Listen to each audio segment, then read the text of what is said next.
গুৱাহাটীৰ উলুবাৰীস্থিত DTRP indoor ষ্টেডিয়ামত যোৱা 23, 24 আৰু 25 জানুৱাৰীত 3 দিনীয়াকৈ অনুষ্ঠিত হোৱা তৃতীয় নেতাজী কাপ আন্তঃৰাষ্ট্ৰীয় চেম্পিয়নশ্বিপত নলবাৰী জিলাৰ পানীগাঁৱৰ খনিৰোডস্থিত কাৰাটে ডু একাডেমীৰ 29জনীয়া খেলুৱৈ দলটোৱে জিলাখনলৈ গৌৰৱ কঢ়িয়াই আনে।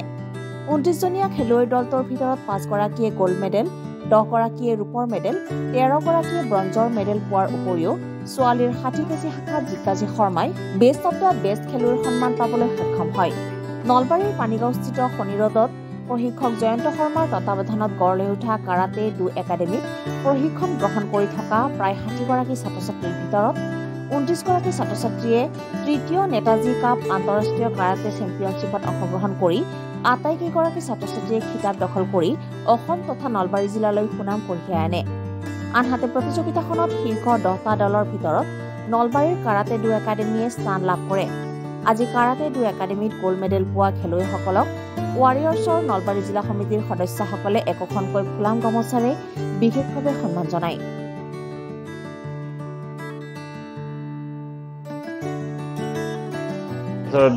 তৃতীয় নেতাজী কাপ আন্তঃৰাষ্ট্ৰীয় খেল হৈছিল।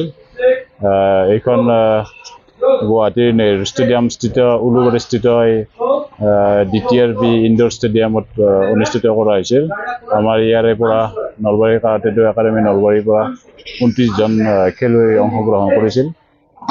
তাৰে 28জন ছাত্ৰ-ছাত্ৰীয়ে মেডেল কঢ়িয়াবলৈ সক্ষম হৈছে আৰু এজনে বেষ্ট অৱ দ্য বেষ্ট খেলখনৰ বেষ্ট অৱ দ্য বেষ্ট যিটো প্ৰাইজ আছিল সেইটো বটলিবলৈ সক্ষম হৈছে। টোটেল গ'ল্ড মেডেল আমাৰ 5জনে পাইছে, চিলভাৰ মেডেল পাইছে, ব্ৰঞ্জ পাইছে বাকীখিনিয়ে।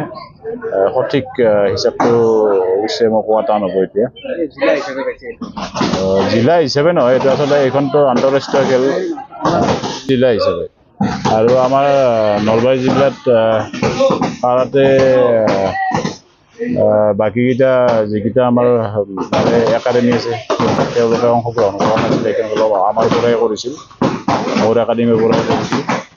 আপোনাৰ ষ্টুডেণ্টৰ এই সাফল্যৰ ক্ষেত্ৰত আপুনি কেনেকুৱা অনুভৱ কৰে?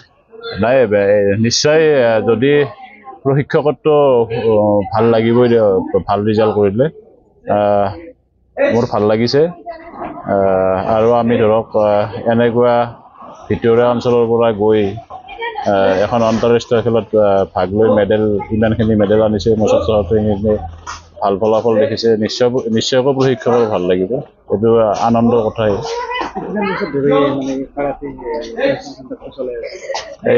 ইয়াতে আচলতে এইখিনি ঠাইত 4 বছৰ হ'ল এইখিনি ঠাইত, কিন্তু এনাই মাৰ্চেল আৰ্ট হিচাপে আৰম্ভ কৰিছোঁ মই 1999তে একাডেমি ষ্টাৰ্ট কৰিছোঁ।